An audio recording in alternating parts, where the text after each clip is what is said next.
Hello everybody, the FPS tester here, aka Verda, and today we're going to be taking a look at the streaming performance of Dota 2 for a 1080p 60fps stream using 1080p, 1440p and 4K settings in Dota 2. We're going to be testing the lowest settings and then we're going to be testing the highest settings in the game as well to see what kind of performance you can expect to see from Dota 2 when streaming.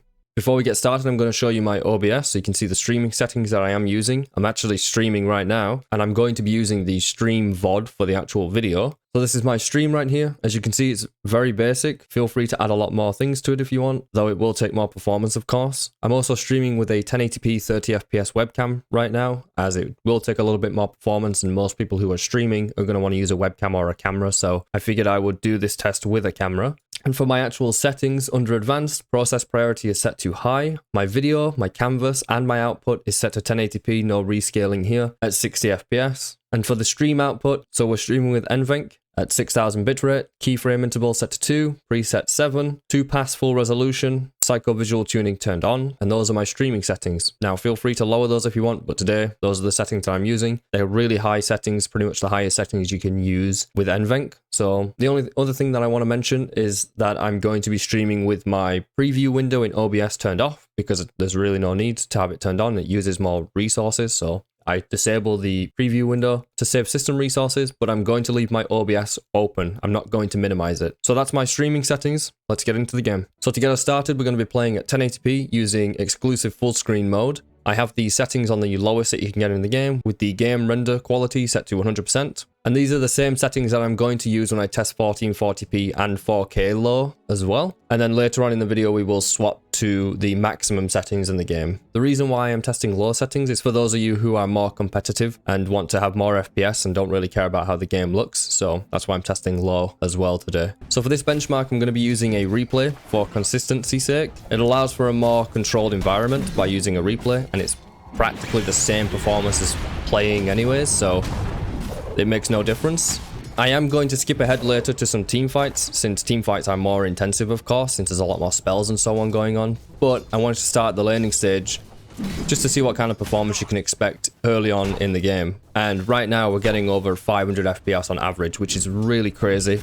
And 1% lows are at just below 150 FPS, which again is really quite good. And the frame time graph is really smooth. The frame times themselves under 2 ms usually, which is really, really good.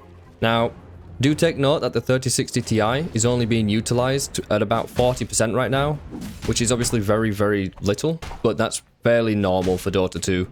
It's mostly about the CPU when it comes to Dota 2. RAM usage, we're at 17 gigs, and you may have already spotted it, but I am actively recording the NVenc stat right here, and that's essentially the encoder that I am recording. So you never want that to hit 100%, otherwise you will experience stream lag because the NVenc chip will be throttled essentially if it gets to 100%. Even though I'm streaming at 1080p at 60 FPS using pretty much the highest settings that you can for streaming inside of OBS using NVenc, it's only using 30% of NVenc right now. So there's really no reason not to use the highest settings that you can inside of OBS for streaming with NVenc. It is important to note though that the more things happening on screen, the more NVenc percentage will be used. So obviously using low settings and only being in the laning stage, it means that NVenc doesn't really have too much to encode. There's not that much happening on the screen right now. And you'll see in team fights, the NVenc should increase in usage. Let's go ahead and skip further into the game so we can find some team fights, which should give us a better representation as to what to expect inside of more hectic team fights. So I've actually gone ahead and jumped into another replay because that one didn't have any good team fights. So we got a team fight coming up here, which I believe is a lot more hectic in this match. So we'll be able to see the performance impact of a bigger team fight better in this one. So we'll just let the replay play. I'm looking at the NVenc primarily here. FPS has dropped to about 350, 400 FPS, which is still fine, obviously. Big team fight, a lot of big spells going on. 1% lows of 120. Average FPS still at about 400, which is obviously really good. More than fine. GPU usage still only at around 50% usage.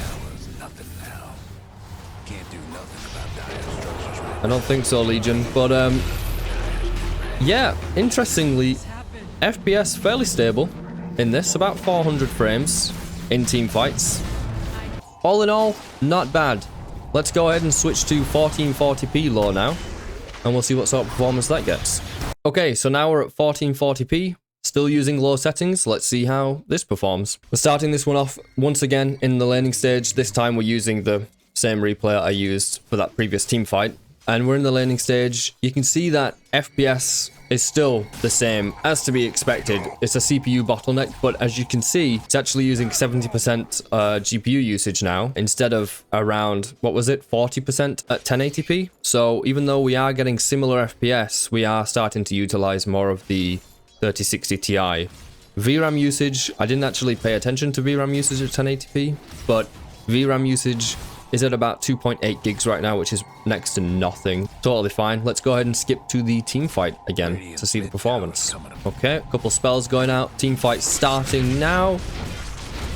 1% loads are a little bit lower, 125. Still about 400 frames. We are dropping to about 200 FPS. GPU usage is fully utilized there for a brief moment. We actually did drop some frames in that team fight at 1440p low, and it was because of the GPU. Yeah, the NVenc has also increased a little bit. It was in the 40s there, I believe. Like, it hit 40% usage at certain points. Yeah, we did drop to about just under 200 FPS for a brief moment in that team fight. But other than that, again, it's around 380, 400 FPS. Still more than playable. Let's go ahead and check out what 4K is like at low settings. Okay, so we're at 4K. At low settings, let's go ahead and see how this does.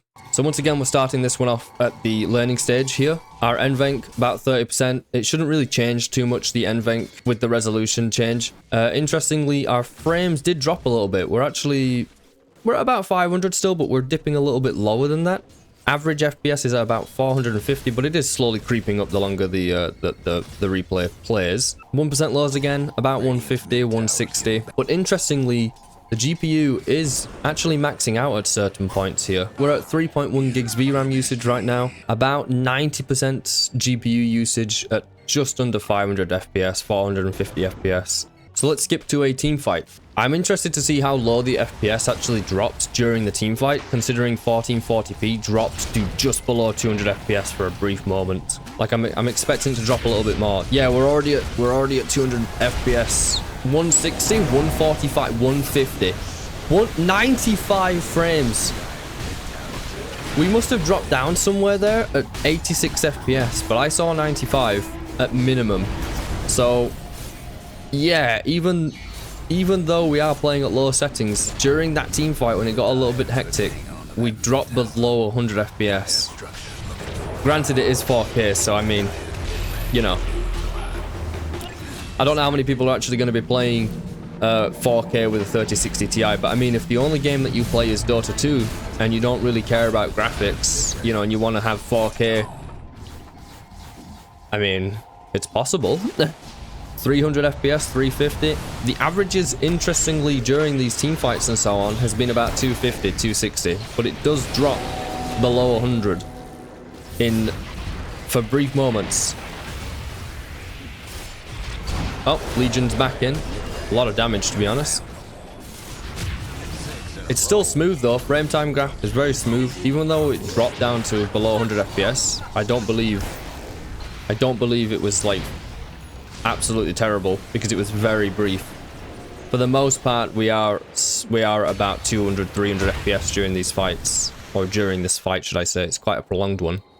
But yeah, I'm happy with that. Let's go ahead and skip over to the maximum settings now. I'm going to restart the game, by the way, to put maximum settings on. Okay, guys, so for ultra settings, I just want to quickly show you something. We're going to be using ultra. It's on 1080p right now, but I want to quickly show you something. Look at the FPS counter. These are pretty much the highest settings in the game. Yes, you can set your shadows to ultra instead of high, but I want to quickly show you something. This is high shadows, right? Take a quick look, maybe even just screenshot it or whatever. The FPS right now, just with everything staying still, we're at 380 to 388 roughly. It fluctuates a little bit, but look at this. Look when I swap this to ultra. Look at how little graphical difference it has, but look at the performance impact. I've just set it to ultra. Shadows changed slightly changed. but look how much FPS we just lost. We nearly just lost 25% of the frames.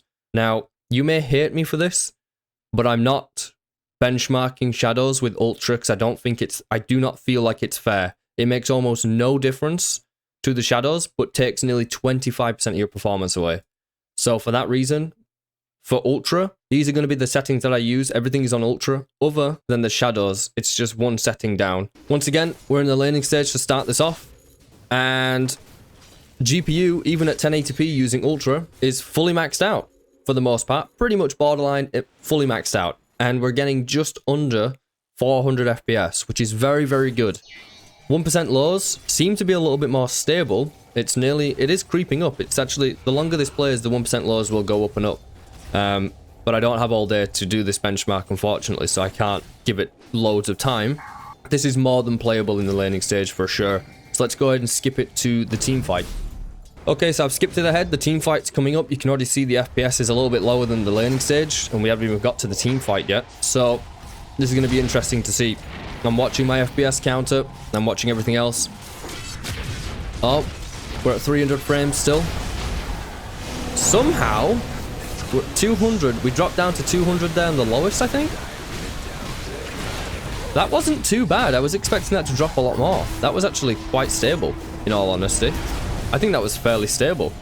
Averages just under 300 in a team fight. This is really, really good. Like, if you want a competitive game experience, but be able to live stream at nice graphics for people to watch, I mean, kind of got best of both worlds here. High FPS, game looks good. So, you know, your stream, like when you're streaming, people want to see nice graphics usually. Even people who watch Dota, right, like a competitive game, people usually still want to watch nice graphics. And it seems like at 1080p with this sort of setup, you can stream it and it'll look nice. Yeah, really happy with this. Let's swap it to 1440p.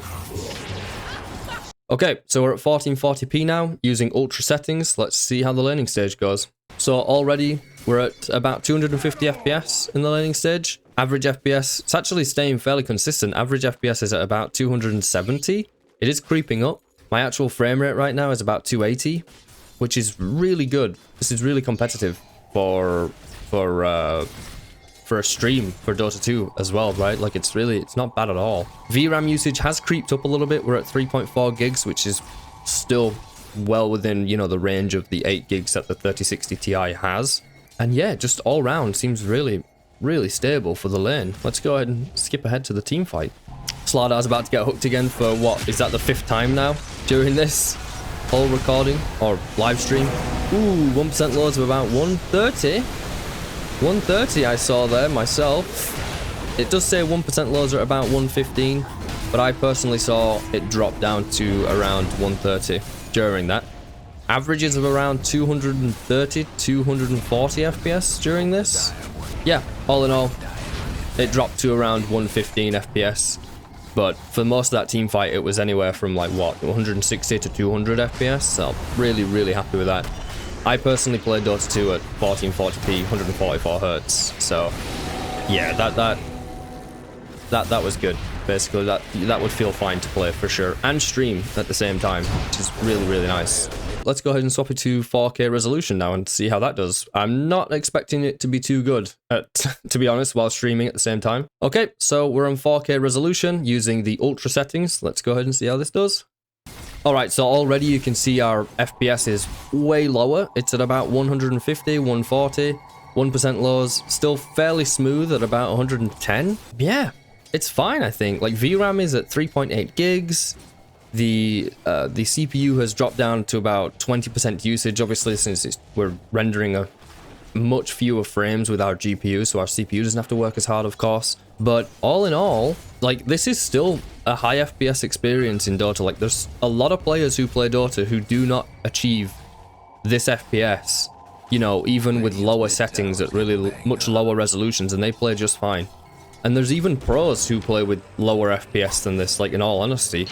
Like, it's not the highest FPS, for sure, but it's playable. Like, it is playable, at least in the laning stage. Now, let's go ahead and skip to the team fight, and we'll see how it does there, because I've got a sneaking suspicion we'll drop quite a few frames in the team fight.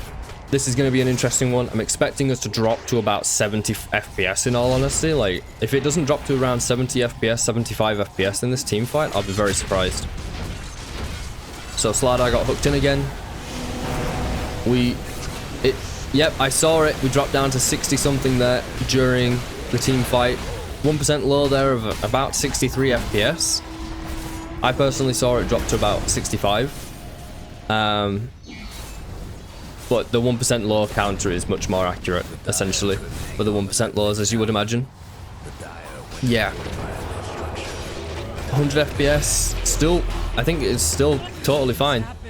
I think, like, 100 FPS in a team fight is still good. Like, it's not the best, but it's more than playable for your average person. And you got to remember, I'm streaming this right now. This is a streaming test. This is not just benchmarking Dota. This is benchmarking with a 1080p 60 FPS stream. You're seeing this. You're seeing the results of the stream performance. Frame time did increase from around 1.5 to 2, to 2 milliseconds up to around 6 to 7 milliseconds. But you're not really going to notice that. It's not enough really to notice for most people. And by most people, I mean like 99.9999999. Like, most people are just not going to be able to notice that at all. That's totally fine. That's good. So those were the results of streaming Dota 2 at 1080p 60 FPS while playing at 1080p 1440p and 4K using low and ultra settings. If you found this video helpful, please leave me a like, consider subscribing, and leave a comment. It really does help with the YouTube algorithm. Specifically, leave a comment if you've got any game suggestions, or you have a suggestion for a video, or maybe something that you'd like to see in the videos that I'm not currently including, or maybe you want something to be removed from videos that I'm currently including. So just leave me some feedback is essentially what I'm asking. But until next time, guys, I've been Verda, aka the FPS tester. The live streaming VOD actually cut out the outro, believe it or not. So goodbye, guys. Thanks for watching.